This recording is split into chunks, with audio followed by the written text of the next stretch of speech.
Hey, what's up everybody?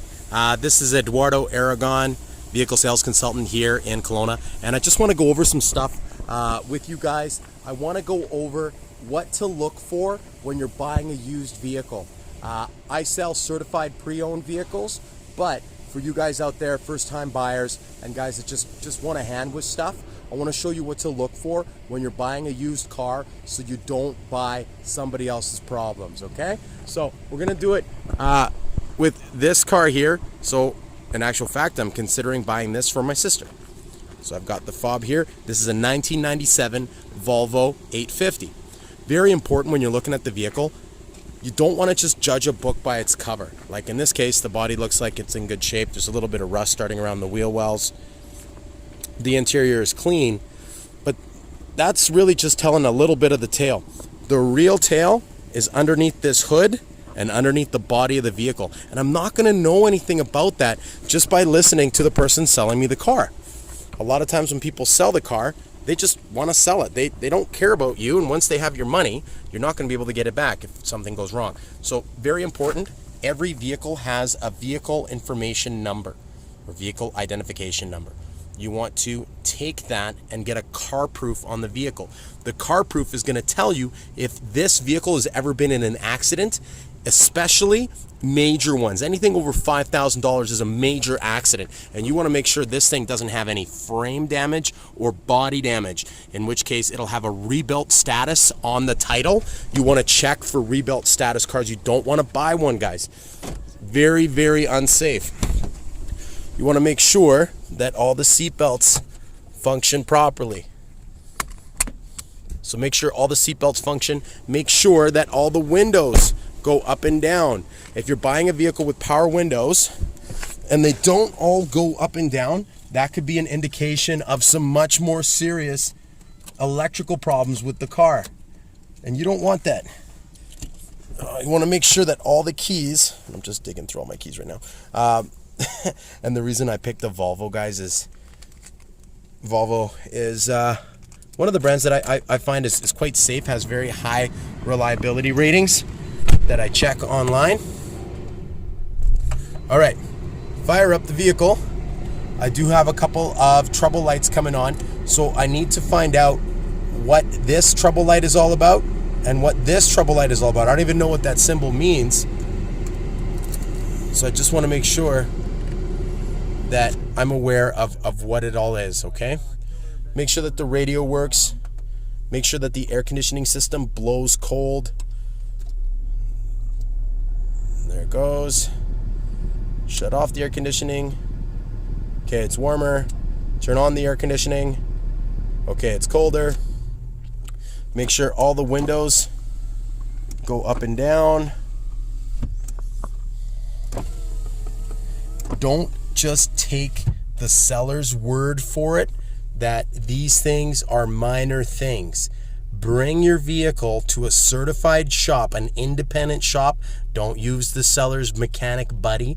Go to a shop, pay for an oil change, and get a peace of mind inspection. It's going to cost you $120 or so, and it's going to save you thousands of dollars because they're going to crawl underneath this vehicle and check everything, okay? But before you even know whether the vehicle is worth taking the time and expense to go and get it certified, just check for these certain little telltale things, okay?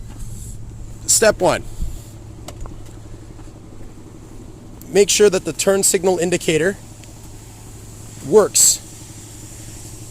If the turn signal indicator does not work, that's not a good car, okay? All right, so we got right is working properly.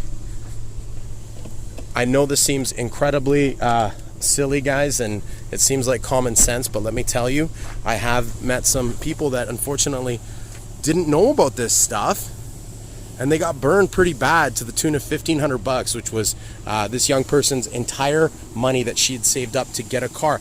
And I don't want that to happen to anybody that watches my show on YouTube, or anybody that's on Okanagan Car Studio, or anybody in my family. Okay, so that works. So that's good. Okay, so that check engine light has gone off.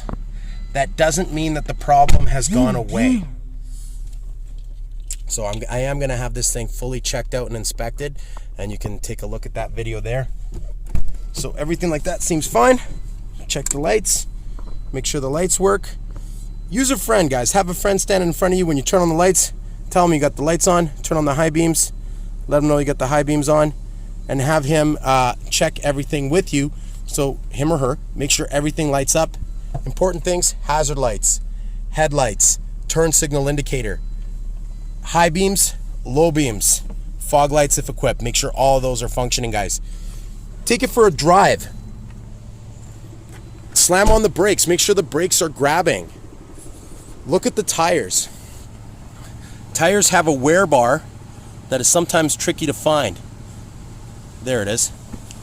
There's the wear bar. So you can see these tires are almost done. The wear bar is right there, and I can feel the top of the tire. So that means these tires are almost illegal, not road legal. Look at the sides here.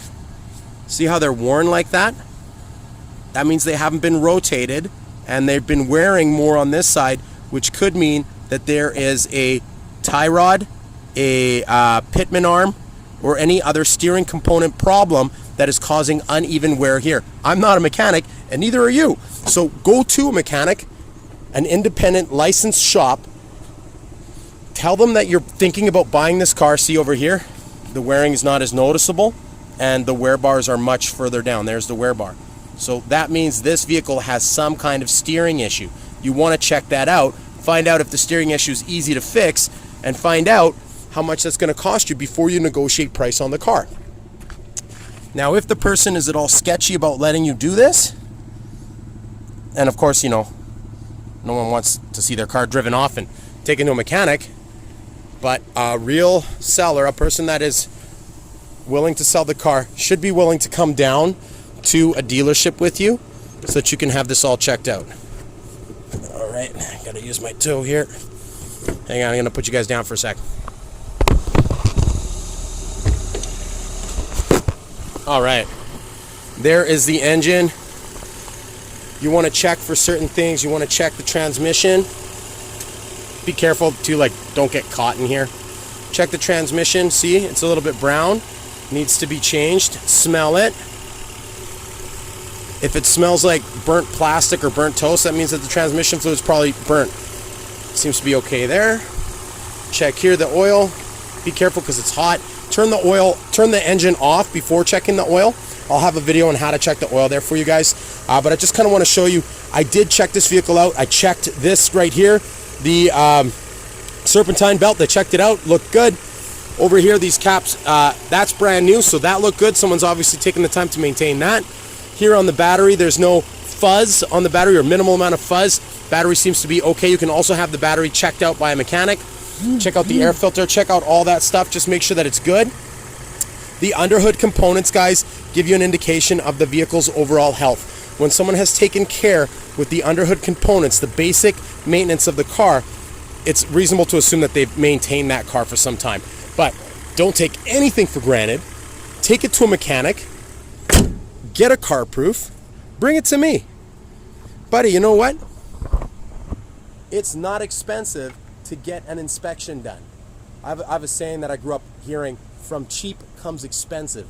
Don't chance out on getting a mechanical inspection for your vehicle, because it could cost you a lot of money. Perfect. And that's my boss. He's the one that's taught me all this stuff. Guys, thanks for hanging out. My name's Eduardo Aragon, vehicle sales consultant. Give me a shout, 250-801-2916. If you have any questions, comments, concerns, it doesn't have to be about a car that I'm selling. I just want to help you guys. If you have any questions, hit up my website, eduardoaragon.webs.com, or shoot me a text or a call, 250-801-2916, or you can message me, Google+, Facebook, Twitter. I'm an easy guy to find, and I want to give you guys some good advice.